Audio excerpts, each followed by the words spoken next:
O ano era 2010 e eu chegava da escola na qual eu cursava o ensino médio, afoita para assistir America's Next Top Model, que passava em algum canal aí de TV a cabo, e depois me atualizar sobre as maiores tendências na internet, nos blogs de beleza e nos canais do YouTube. Se você também viveu essa era, principalmente na sua adolescência, eu imagino que talvez você também tenha essa mesma nostalgia gostosa, esse mesmo relacionamento, assim, talvez até um apego emocional a essa era da internet, que era quando os blogs eles estavam começando a despontar mesmo como portais de informação, nos quais a gente ia buscar notícia mesmo. Não era só aquela coisa mais de fotolog, né, de você registrar a sua vida. Tinha passado a ser um meio de comunicação que a gente levava a sério. Muitas pessoas demoraram para levar a sério, né, principalmente o mercado de mídia e de jornalismo, mas nós que consumíamos já levávamos muito a sério desde o início, mas com essa sensação de envolvimento emocional,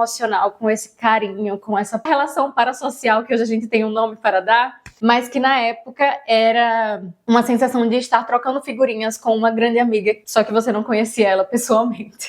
Nesse vídeo eu vou destrinchar junto com vocês essa primeira era da beleza na internet, quando a gente estava tendo o começo dessa proliferação de informações em fontes variadas, com pessoas diferentes, e principalmente pessoas comuns compartilhando o que elas sabiam sobre beleza e sobre maquiagem. Então, se você se interessa por esse assunto, continue aqui no vídeo. Talvez esse estilo de vídeo vire uma série, tá? E se vocês gostarem, eu tenho mais 2 já roteirizados para fazer. Mas só se vocês quiserem. Então, se vocês quiserem, já comenta aqui que eu faço os outros. Porque esse é do primeiro período de 2010 a 2015. E os outros 2 seriam os outros períodos até o momento atual. Então, eu sinto que eu consigo separar melhor as informações nesse período de tempo, que eu sinto como se elas tivessem um pouco mais de coerência em relação a essas fases. Sabe como, da mesma forma que com moda a gente separa as coisas por década, tipo anos 80, anos 90, anos 70 e tal? Eu sinto que na internet as coisas são um pouco mais rápidas, então não dá pra gente separar uma década inteira, mas eu acho que com 5 anos, esse espaço mais ou menos, a gente consegue ver alguns padrões, e são os padrões desse primeiro conjunto de 5 anos que eu quero trazer aqui com vocês, de 2010 a 2015. Lógico que os blogs, eles não surgiram em 2010, muitos deles surgiram antes disso. O YouTube também não surgiu em 2010, mas eu tenho a sensação de que 2010 foi meio que quando começou a se tornar comum você acessar os blogs de beleza e canais no YouTube relacionados à maquiagem para a maioria das pessoas. Então, por isso que eu peguei esse espaço temporal, mas entendam que isso também inclui alguns aninhos antes, tá? E vamos lá, porque eu estou super empolgada para falar tudo isso com vocês, porque desde que eu fiz os vídeos sobre o colapso das influências de beleza e falei sobre os fins de tutoriais de maquiagem, eu tava muito com esse assunto assim fervilhando na minha cabeça, e eu fiquei, cara, eu tenho que organizar fases da beleza na internet e falar sobre isso com as pessoas, porque eu sinto como se eu fizesse parte desse clube. E eu queria relembrar junto com vocês pra gente se abraçar virtualmente, né, compartilhando dessa memória que talvez a gente tenha em comum. Falando primeiro sobre os blogs de beleza, eu lembro que era muito emblemático, assim, porque elas faziam postagens diárias, né, era 1 ou 2 posts por dia, dependendo da blogueira, que se chamam blogueiras por causa dos blogs, né, hoje em dia nenhuma blogueira mais tem blog, mas elas têm esse nome por conta dessa era, e elas faziam postagens diárias sobre look do dia, o que elas estavam usando, esmaltes da semana, eu particularmente amava os esmaltes da semana. Elas registravam também passo a passo de maquiagem por meio de foto, muitas das vezes. Eram fotos, assim, da construção do visual, porque a gente não tinha um acesso tão fácil, assim, a vídeo, né, para todas as pessoas. E eu também acho que não era desde o início dos blogs que você conseguia colocar dentro da página do blog o vídeo do YouTube. Talvez você só conseguisse colocar o link, mas não aparecia o reprodutor. Então, algumas pessoas preferiam postar em foto para ficar mais fácil de acessar, até porque se você tivesse uma internet um pouquinho mais lenta, ela conseguiria carregar a foto, mas não conseguiria talvez carregar um vídeo. Então as fotos eram como se fossem um pouquinho mais democráticas, e algumas pessoas consideravam mais direto ao ponto também, né, porque você só via as fotos lá e já basicamente entendia. Lógico que muita gente não entendia,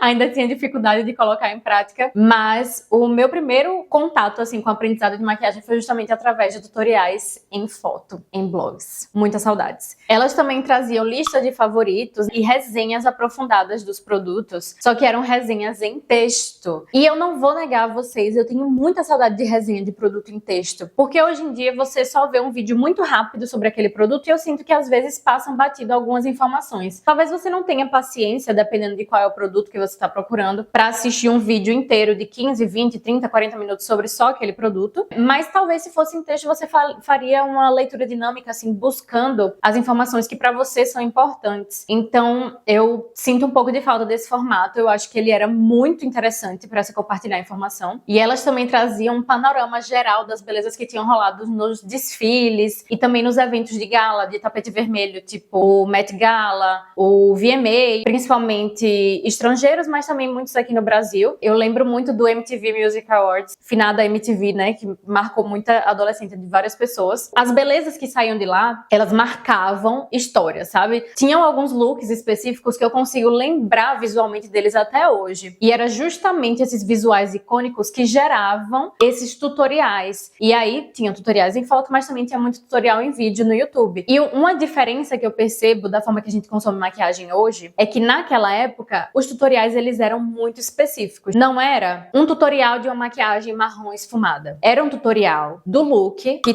tal artista estava usando em tal evento. Então era algo bem pensado da realidade, pensado de um evento e trazido meio que desmembrado, assim, a pessoa ia explicando passo a passo de como aquela maquiagem foi construída. E eu acho muito interessante observar como isso mudou, né? Porque hoje em dia a gente pega muito mais uma vibe, uma tendência, um estilo de forma mais geral, do que um look específico de, sabe, trazer para o tutorial. Eu acho isso muito bacana. Tanto que alguns desses que ficaram muito emblemáticos, que eu consigo ainda lembrar, eu não sei se pra vocês vai ter esse mesmo impacto, mas eu lembro muito claramente de um da Rihanna, que ela tava com um batom, que ele era um intermediário perfeito entre um tom de vinho e um tom de marrom, que eu não consigo explicar direito a beleza daquela cor daquele batom e como casou com a pele dela, que todas as pessoas ficaram loucas querendo saber que batom era esse, como faz essa aplicação. E isso gerou várias pessoas na internet buscando dupes também, que era um tipo de conteúdo que fazia bastante, né? Porque muitas das vezes, como essas maquiagens que viralizavam para a nossa bolinha da época eram maquiagens gringas, nem todo mundo tinha acesso aos mesmos produtos que elas tinham. Então muitas das vezes os batons eram batons da MAC, que aqui no Brasil não era tão fácil de achar, porque não tinha em tantas cidades assim, ou eles eram muito caros para algumas pessoas, né? Para boa parte das pessoas que estavam acompanhando. E aí esse conteúdo de indicar batons similares de marcas mais baratas era uma febre, principalmente por conta desses looks das gringas em eventos de tapete vermelho. E uma coisa que eu acho super interessante comentar sobre essa época é que esse período de tempo, né, 2010 até 2015, foi o último período na história da humanidade no qual as pessoas acessavam muito mais a internet por computador do que por aparelhos móveis, né, por celular, no caso, ou tablets. Então, a gente tinha um momento separado na nossa vida para consumir aquilo. Depois a gente fechava, saía dali e ia fazer outras coisas. Então, a gente não estava o tempo todo com essa fonte de informação na nossa mão para consumir a qualquer momento, ou em paralelo com outras coisas. Era algo muito mais focado naquilo ali. E eu sinto que isso causava um aprofundamento, né? A gente conseguia mergulhar um pouco mais nos tópicos, mas além disso, isso fazia com que as tendências elas fossem um pouco mais duradouras, porque demorava para algo se tornar notícia velha, algo ultrapassado, porque cada pessoa iria consumir no seu tempo de forma espaçada e não ia ser algo que seria repetido à exaustão como é hoje em dia, porque hoje, quando surge uma tendência, tem tanta gente falando sobre aquilo e reproduzindo aquilo que a gente cansa por já ter visto várias vezes, mesmo que tenha sido num espaço de tempo pequeno. E naquele momento tinham poucas pessoas produzindo esse conteúdo e a gente consumia durante pouco tempo do nosso dia. Então demorava para você se cansar de algo, demorava para algo se tornar datado. E aí eu sinto que é por isso também que a gente consegue enxergar um período relativamente definido, né, nesse espaço aí de 5 anos, que eu determinei com base nas vozes da minha cabeça, mas que eu acho que faz sentido, porque a gente consegue olhar para trás e compreender que, de fato, esses foram os anos do início dessa popularidade dos canais de beleza na internet, dos blogs e tal. Então, eu me pergunto como é que vai ser daqui a 10 anos, a gente olhando para 2026, se a gente vai conseguir determinar um padrão para um período período de tempo, assim, da década de 20, né, de 2020. Ou se vai ser um amontoado tão grande de tantas informações diferentes que a gente não vai conseguir nem determinar, tipo, um período de 3 anos. Porque em 3 anos aconteceu tanta coisa que, tipo, você teria que determinar só 6 meses, sabe? Então, isso é uma coisa que tem passado pela minha cabeça. Porque tudo é cíclico e vai voltando. Mas eu tenho a impressão de que talvez daqui pra frente, cada vez que for voltando, vai voltar mais rápido e mais fraco. Porque quando começar a ficar massificado, já vai ter enjoado muita gente, então muita gente nem vai entrar na trend. O que é que vocês acham sobre isso? Eu tenho a impressão que vai ser algo desse tipo. Também foi nesse período que surgiram as redes sociais que a gente acaba usando com mais frequência hoje, ou outras redes sociais que inspiraram ferramentas que hoje estão nas redes sociais que a gente mais usa. Vou explicar. O Instagram surgiu em 2010, então foi quando as pessoas passaram a ter um pouco mais de rotina em estar online, né, e compartilhar um pouco mais do seu dia a dia. O Snapchat foi lançado em 2011, aqui no Brasil chegou um pouco depois, mas foi dentro desse mesmo período aí. E, apesar do Snapchat não ser mais tão utilizado, os stories do Instagram só existem hoje por culpa do surgimento do Snapchat. Porque o Instagram faz isso, né? Ele vê o funcionamento da outra rede social que tá fazendo sucesso e ele integra aquilo na plataforma dele. Então, a nossa forma de consumir rede social hoje, ela teve sua sementinha plantada justamente nesse período de tempo que nós estamos desembalando aqui nesse vídeo. E eu acho muito interessante também fazer o paralelo do surgimento dessas redes sociais com a nossa valorização um pouco maior relacionada à nossa própria imagem. Porque a partir do momento que você tá o tempo todo se olhando na câmera, você vai se preocupar também com como você está sendo visto através dessa câmera. Então as pessoas passaram a ter esse desejo de quererem saber como se arrumar, como conseguir se virar de alguma forma sozinha relacionada à beleza, pra sair bem na foto que ela iria postar. E aí nessa época específica, a gente tem várias influências diferentes, mas eu consigo lembrar principalmente daquele estilo da franja de lado. Tudo bem que eu tenho a franja de lado até hoje, mas era aquele estilo bem específico do cabelo às vezes ondulado ou cacheado com a franja lisa de lado, uma vibe um pouco emo.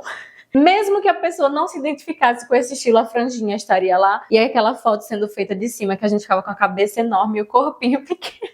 E, gente, eu adoro, tá? Nessa época a gente usava muito o Orkut finado, que não existe mais, mas que também era extremamente popular, mas ele era mais um contato pra você ter com os seus amigos mesmo, não era tanto visto como influencers. Lógico que já existia nessa época pessoas que despontavam, e aí elas passavam a ter perfis cheios, né, no Orkut, porque o Orkut tinha limite de quantos amigos você podia ter, e aí era um símbolo de status, né, você colocar não sei quantos perfis lotados, e aí botava um link pra um novo perfil. Mas isso não era tão comum como a gente vê hoje, né, de ter pessoas realmente carregando uma multidão de seguidores. E outra coisa que eu acho interessante de observar é que nessa época eu tenho a impressão de que ainda existia uma separação maior da nossa persona online para a nossa vida pessoal, tanto que muitas pessoas que produziam conteúdo para a internet, elas tinham um nick, elas tinham um nominho que elas usavam na época do MSN, era o nick, né, o subnick, que elas usavam para se identificarem, que era diferente do nome delas, do nome do CPF. CPF? Do nome mesmo da pessoa.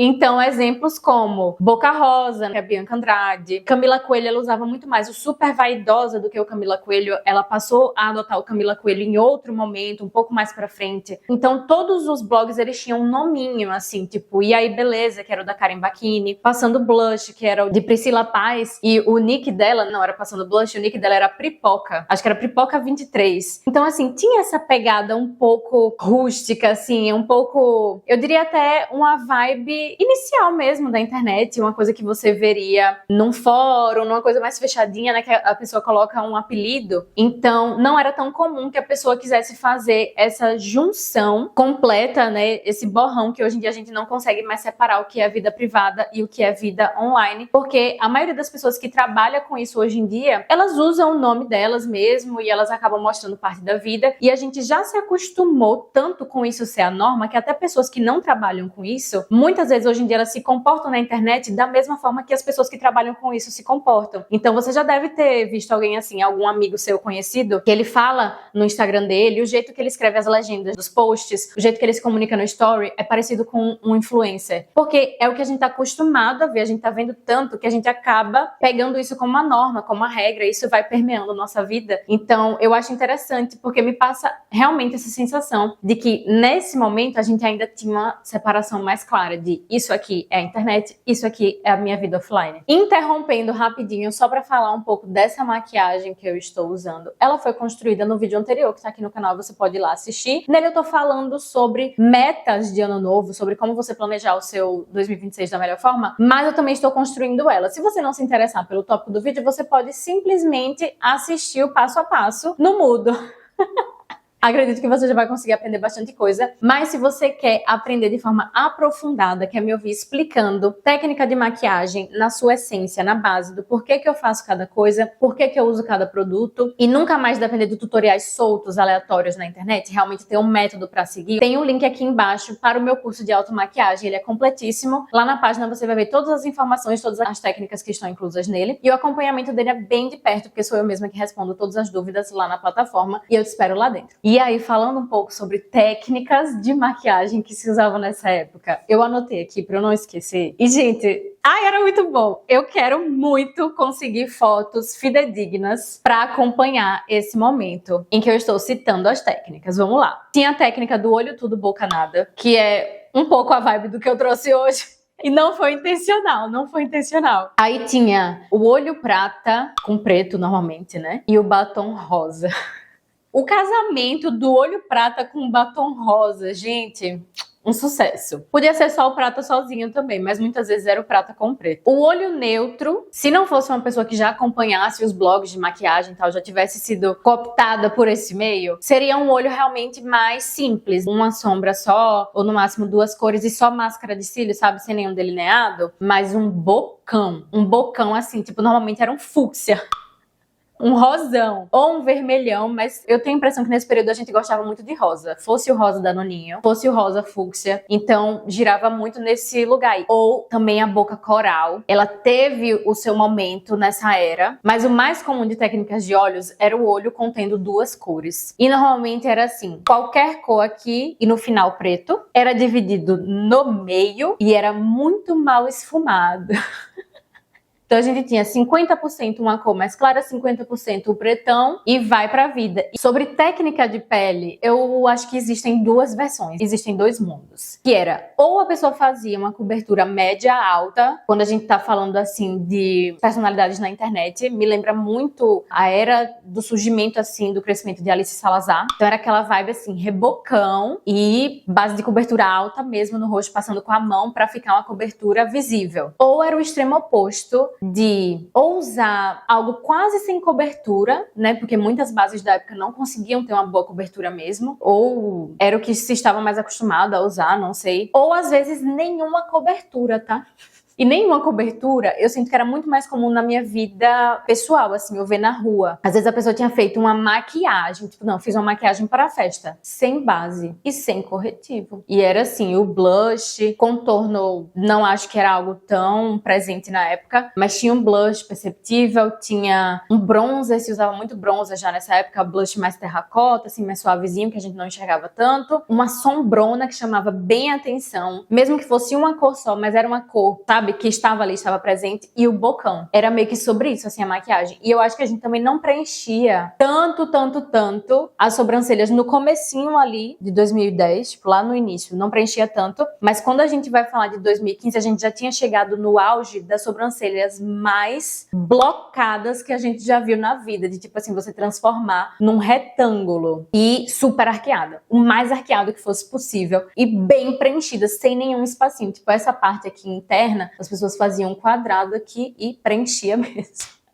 Ai, gente, a gente achava que tava abafando. Tivemos a fase do cílio pata de aranha, que foi inclusive o vídeo que fez Flávia Pavonelli ficar conhecida na internet. Quem lembra desse vídeo? Que era ela ensinando como ela fazia os cílios pata de aranha dela. Eu acho que ela era o tipo de pessoa que tinha o Orkut lotado, vários Orkuts lotados, porque ela é uma pessoa bem padrão, bem bonita, né, pra parâmetros convencionais de beleza. Então, as pessoas queriam seguir ela porque gostavam das fotos dela. Seguir não, na época chamava de ser amigo, né, ser amigo do Orkut dela. Eu acho acho que era ser amigo, não tenho certeza. Mas ela já era um pouco conhecida, né, nessa questão do Orkut. E aí ela fez um vídeo no YouTube, porque a galera do Orkut pediu pra ela ensinar como que ela fazia aquele cílio. Então ela tem um vídeo que, pra época, eu não sei hoje em dia se esse vídeo ainda tá no ar, mas pra época era um vídeo extremamente viral de como fazer o cílio pata de aranha. E era assim, tendência. Todo mundo queria conseguir fazer aquele cílio que cada pelo ficava parecendo um dedo de espessura. E aí eu não sei se vocês conseguiram reparar, mas quase tudo que eu citei é para região de olhos e sobrancelha ou boca. A gente não focava tanto em blush, que é meio que o oposto do que tá acontecendo hoje. Tinha blush, o blush existia, a gente passava ele na maquiagem, mas ele não era um ponto focal, ele não era um ponto central. Muitas vezes ele era bem assim, próximo do tom de pele, só que um pouquinho mais rosado, próximo do tom de pele, só que um pouquinho mais bronzeado, ou um pouquinho mais terracota, um pouquinho mais coral. Eu lembro que teve essa fase do coral que a gente queria tudo coral, blush coral, batom coral e tal, mas o blush coral ele não aparecia tanto, era uma coisa assim bem quase do tom da pele. E aí eu gosto de observar isso pra perceber o motivo do porquê hoje em dia a gente tem cegueira pra blush e tem gostado tanto do blush ser o ponto central. É porque há relativamente pouco tempo atrás as pessoas devem ter cansado de só verem visuais que focam nos olhos, focam na boca, e isso passou a ser considerado cafona pela galera que era mais nova e tava vendo a gente fazer isso, e elas não queriam parecer com a gente, então elas foram no caminho contrário, que é,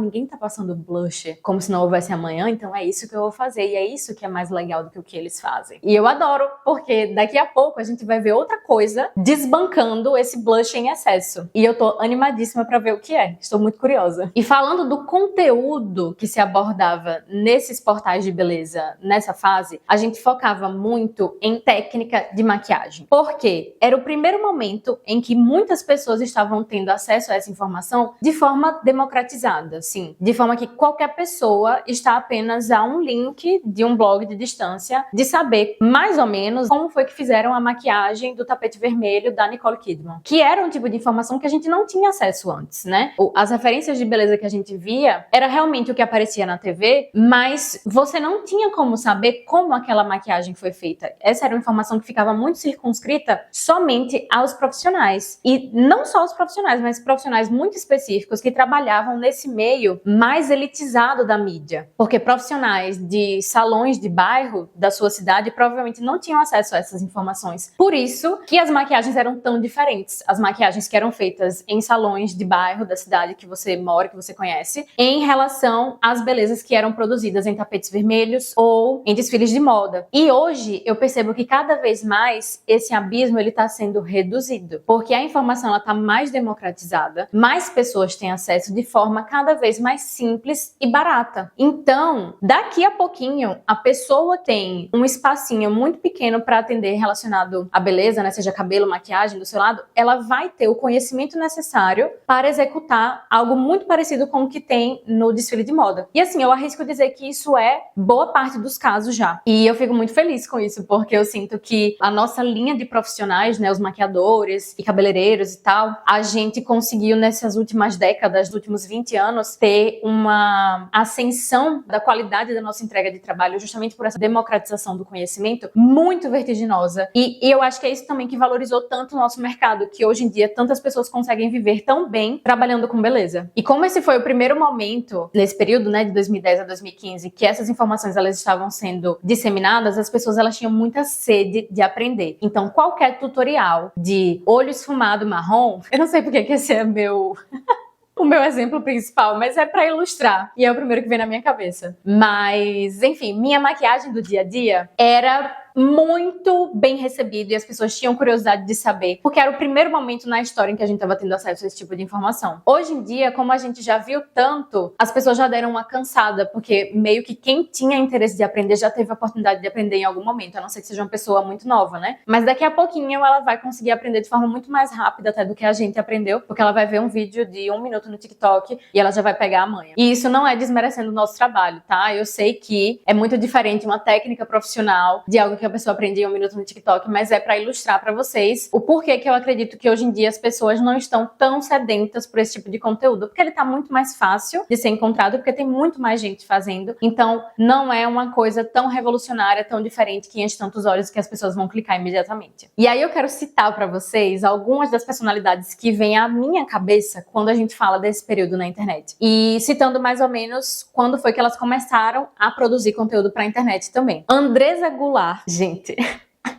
Pra mim, o nome dela é sinônimo dessa era, sabe? Principalmente lá no comecinho, 2012. Nossa, Andressa Goulart era a pessoa que mais tinha vídeo postado ensinando maquiagem. E todos os vídeos dela começavam com a paleta de 88 cores da China.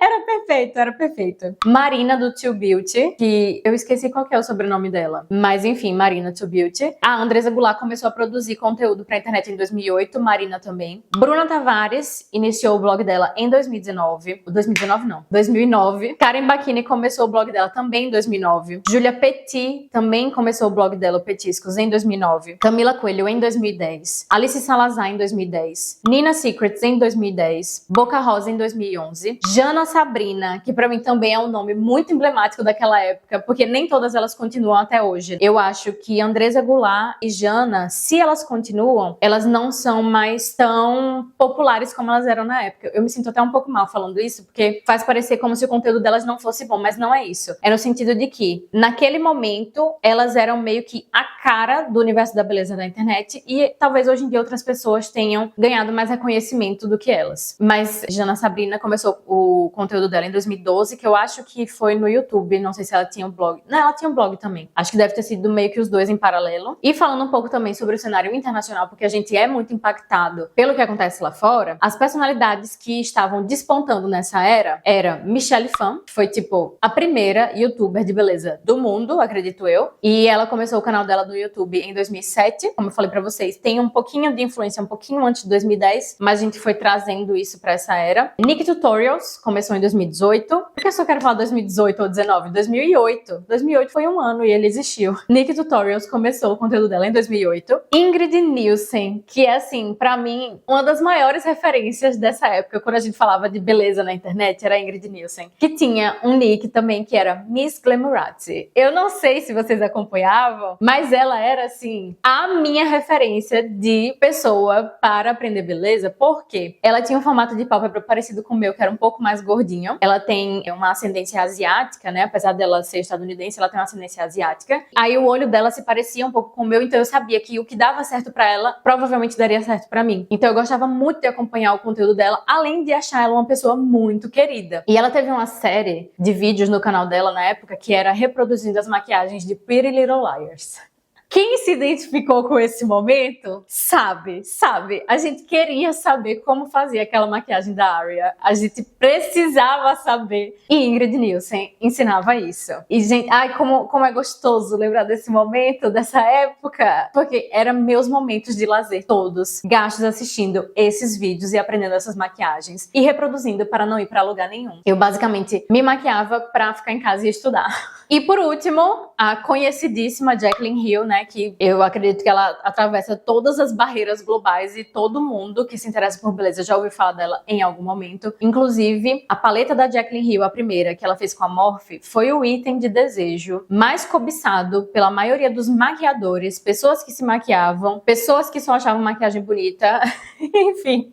Todo mundo precisava daquela paleta. E, de fato, era uma paleta muito boa em termos de escolha das cores. E a qualidade também era boa. A qualidade da Morphe não é, assim, a melhor qualidade de todas que existe no mercado, mas é muito boa, principalmente com bom custo-benefício. Foi uma paleta que eu usei bastante, que os maquiadores usaram bastante. E até hoje eu acho uma boa paleta, apesar de não ter mais, né? Porque já estragou e eu não comprei outra. Mas eu gostava muito dela. Eu indicaria para alguém que estivesse, assim, adentrando no mundo da maquiagem e quisesse uma paleta que tem meio que quase tudo. Não tem como ter quase tudo numa paleta só, mas, assim, tem muita variedade e tem uma qualidade boa. E aí, já que começamos a falar sobre produtos, tenho aqui listados os produtos que eram os maiores desejos daquela época.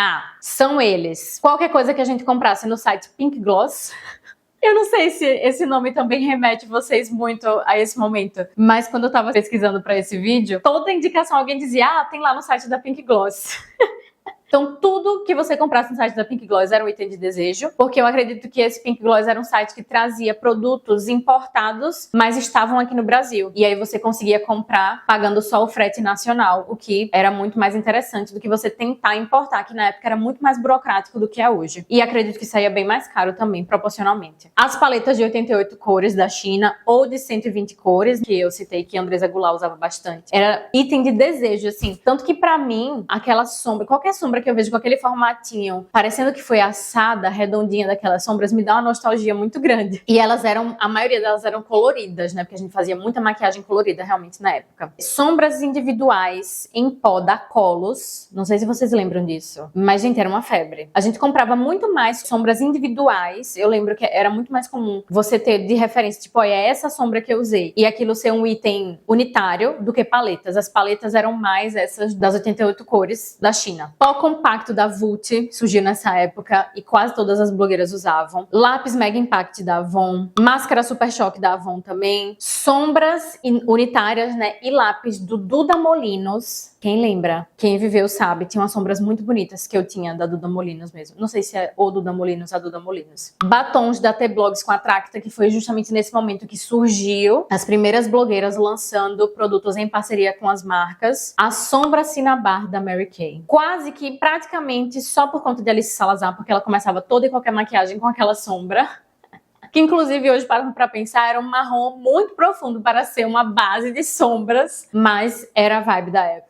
Jumbos da NYX, que era aqueles lápis sombra bem grossos, né, cremosos, que a gente usava para fazer base de sombra. Batons da NYX, iluminador da Benefit, lip tint da Benefit, o Hoola da Benefit também, que era o contorno, o querido Primer Potion da Urban Decay, que eu fui ter só, acho que foi ano passado que eu comprei esse. Eu vi a Camila Coelho falar disso há 15 anos e eu nunca tinha tido um. Aí tive a intenção de comprar, né, num momento, e juro a vocês que eu quase não lembro que eu tenho ele pra usar, mas eu usei hoje pra uma função diferente e aparentemente deu certo, porque eu usei ele como base para o corretivo aqui na olheira pra ficar um acabamento um pouco mais hidratado e resistente também. Eu só não testei chorar, mas assim, de durabilidade, já tem algumas boas horinhas que eu fiz essa maquiagem, tá parecendo que eu acabei mesmo de fazer. Tudo bem que eu tô aqui no conforto do ar-condicionado e tal, mas assim, não botei tanta fé que iria dar certo e aparentemente deu certo. Do nada, né? Um jabá no meio do vídeo. Não tô me pagando nada. Mas seguindo aqui com a lista. E aí, produtos icônicos da MAC, né? Muitos desses produtos que eu tô citando, eles são icônicos até hoje, né? Que muita gente ainda continua usando, até porque são produtos que ainda são muito bons. Eles não perderam a qualidade com o tempo, né? Não foram superados com o tempo. Mas eu sinto também que isso também tem a ver com o momento que eles foram lançados, porque naquela época, como as pessoas citavam menos produtos do que elas citam hoje, a gente conseguia ter uma noção de quais produtos eram tidos como bons produtos. E aí, esses produtos que ganharam essa notoriedade e essa fama naquele momento, eles conseguem se manter sendo vistos como bons produtos até hoje. Enquanto que hoje em dia, quando um produto é lançado, eu tenho a impressão de que é tanto barulho, porque tá sendo lançado tantos outros produtos, que é difícil ele ter o mesmo impacto e marcar presença na cabeça, na memória das pessoas, como era naquele momento. Me digam aí se vocês concordam. E aí tinha vários produtos da MAC, né? O Harmony da MAC, que é um blush, mas que muita gente usa como contorno. Várias cores de batom, vários pigmentos da MAC. O Paint Pot, que era uma coisa que Camila Coelho usava muito também como base de sombra. As cores de batom principais era o Please Me, o Snob, o Ruby Woo, que era o vermelho, né? O Please Me era tipo nudezinho, o Snob é aquele rosa fatídico, o Ruby Woo era o vermelho e tinha o famigerado Flat Out Fabulous, que era um roxo meio fúcsia ou um fúcsia meio roxo. Não sei. Ficava nesse meio, assim. E, gente, era meio que a vibe desse momento de tipo, a gente vai fazer um olho prata e vai jogar essa cor aqui na boca. O iluminador Soft and Gentle. E aí, indo pra NARS, tinha o Blush Orgasmic, que também é famosíssimo até hoje. E foi nessa época que surgiram as paletas Naked, da Urban Decay, que pararam o mundo da beleza e a internet. Justamente porque eu tenho a impressão de que naquela época era muito mais fácil a gente ter na mente sombras muito boas, falando de sombras unitárias. E aí, quando a Urban Decay veio e lançou uma paleta de sombras, sombras, que muitas das cores seriam mais usuais do que existiam em outras paletas, a galera foi à loucura. Aquilo meio que quebrou a internet por um tempo, assim, todo mundo só falava disso no mundo da beleza durante uns bons anos. E eu acho que depois das Naked da Urban Decay, poucas paletas de sombras conseguiram fazer tanto burburinho quanto ela, porque até hoje tem gente que fala dela, tem ela como uma referência de qualidade e de realmente do que é uma boa paleta de sombras. Foi também nesse momento que a gente começou a ir à loucura com batons líquidos mate, e eu lembro muito dos da Lime Crime, né? Eles eram muito citados, muito desejados, e eles tinham cores bem diferentonas, até porque a Lime Crime era uma marca, não sei se ainda existe, mas era uma marca que ela também tinha um pezinho assim no grunge, no indie, sabe? Então eles tinham batom cinza, batom verde, batom azul, batom preto, e também tinham as cores mais convencionais. Então muita gente importava esses batons para ter acesso a batom líquido mate, porque eles demoraram um pouquinho mais para chegar aqui no Brasil do que tinha lá fora. E como não citar, por último, para fechar essa lista de produtos emblemáticos desse período, os pincéis da Sigma. Porque Camila Coelho não conseguia fazer um tutorial de maquiagem sem usar os pincéis da Sigma.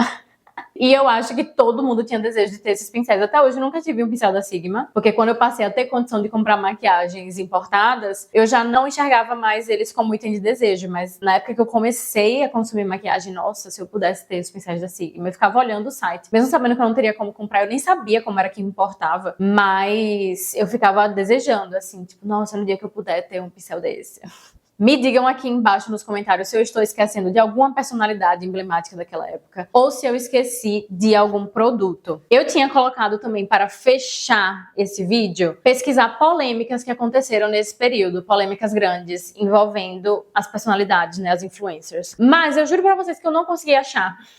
Eu não sei se eu não soube pesquisar da forma correta, mas eu acho que essa foi uma fase em que os influencers, eles ainda não eram pessoas tão polêmicas. Tinham menos pessoas e se falava menos sobre eles, eles produziam menos conteúdo, a gente via eles menos horas por dia. Então acho que a chance também de ter barraco era menor. Mas se você consegue lembrar de alguma polêmica que aconteceu nessa época de 2010 a 2015 envolvendo influencers de beleza, por favor, cite aqui embaixo que eu vou adorar saber ou vou adorar lembrar caso eu já saiba e não esteja lembrando. Em anos subsequentes, eu consigo lembrar de várias.